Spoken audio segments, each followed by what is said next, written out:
महाभारत युद्ध की समाप्ति के बाद अर्जुन को वहम हो गया कि वे ही श्री कृष्ण के सर्वश्रेष्ठ भक्त हैं।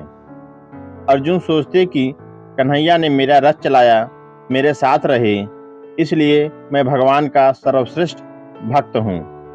अर्जुन को क्या पता था कि वो केवल भगवान के धर्म की स्थापना का जरिया था।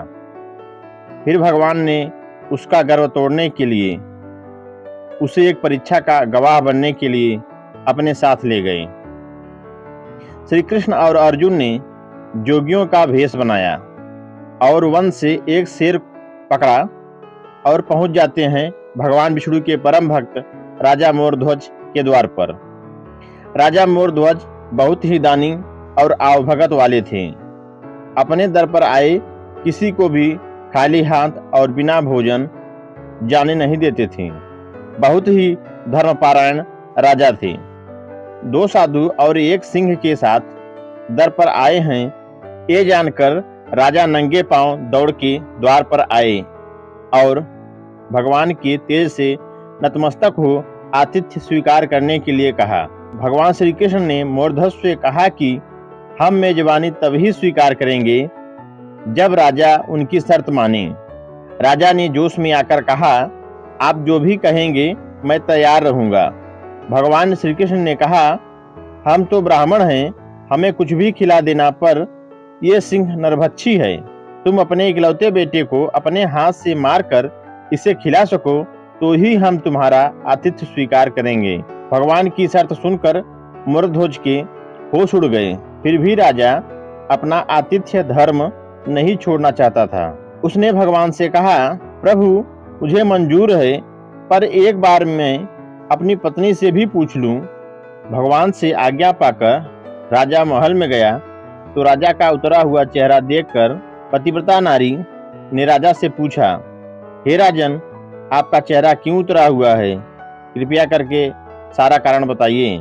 तब राजा ने सारा हाल सुनाया तो रानी के आंखों में आंसू बह निकले।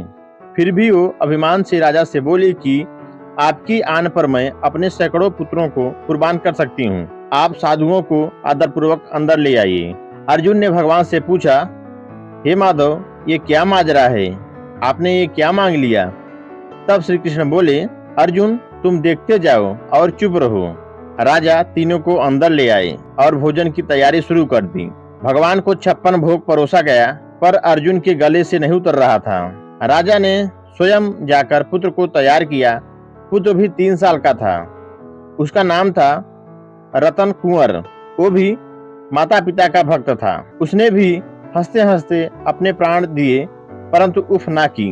राजा रानी ने अपने हाथों से आरी लेकर पुत्र के 2 टुकड़े किए और सिंह को परोस दिया। भगवान ने भोजन ग्रहण किया, पर रानी ने पुत्र का आधा हिस्सा देखा तो वो आंसू न रोक पाई। भगवान इस बात पर गुस्सा हो गए कि लड़के का एक फाड़ कैसे बच गया। भगवान रुष्ट होकर जाने लगे तो राजा रानी रुकने की मिन्नतें करने लगी। अर्जुन को एहसास हो गया था कि भगवान मेरे ही गर्व को तोड़ने के लिए ये सब कर रहे हैं। वो स्वयं भगवान के पैरों में गिरकर विनती करने लगा और कहने लगा कि आपने मेरे झूठे मान को तोड़ दिया है। राजा रानी के बेटों को उनके ही हाथों से मरवा दिया। अब रूठ के जा रहे हो, ये उचित नहीं है। प्रभु मुझे माफ करो और भक्त का कल्याण करो। तब केशव ने अर्जुन का घमंड टूटा जान रानी से कहा कि वो अपने पुत्र को आवाज दे। रानी ने सोचा, पुत्र तो मर चुका है, अब इसका क्या मतलब। पर साधुओं की आज्ञा मानकर उसने पुत्र रतन कुंवर को आवाज लगाई। कुछ ही क्षणों में चमत्कार हो गया। मृत रतन कुंवर, जिसका शरीर शेर ने खा लिया था, वो हंसते हुए आकर अपनी मां से लिपट गया।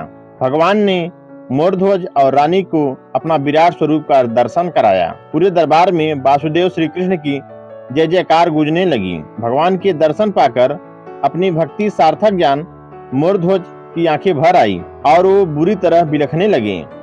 भगवान ने वरदान मांगने को कहा तो राजा रानी ने भगवान से कहा कि भगवान हमें एक ही वर दो कि अपने भक्त की ऐसी कठोर परीक्षा कभी न लें जैसे आपने हमारी ली है। तब भगवान ने तथास्तु कहकर उनको आशीर्वाद दिया और पूरे परिवार को मोक्ष प्रदान किया।